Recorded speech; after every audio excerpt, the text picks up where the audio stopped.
Homewrecker surprise reveal. I walked back into our apartment after a week of silent treatment and slammed doors, expecting maybe a cold shoulder or, if I was lucky, an awkward apology. What I wasn't expecting was to find her, his ex, sprawled across my side of the bed, scrolling through her phone like she'd paid the rent.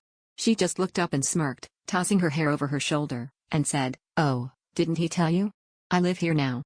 My stomach dropped. The closet door was open, and my stuff was stuffed into trash bags in the corner. He stumbled out of the shower, towel barely hanging on, and froze. No explanations. No apologies. "I didn't know you'd be back so soon," he mumbled, eyes starting between us.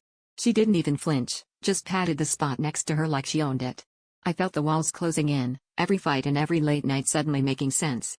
I asked him straight up if he'd been seeing her the whole time. He shrugged, said it just happened after I left, like that made it better. I was shaking, but she looked almost triumphant, like winning some twisted prize.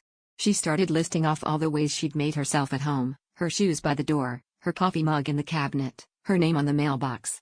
He just stood there, not defending me, not denying anything, letting her take over everything we'd built together. I realized I was the outsider now, a ghost in my own place.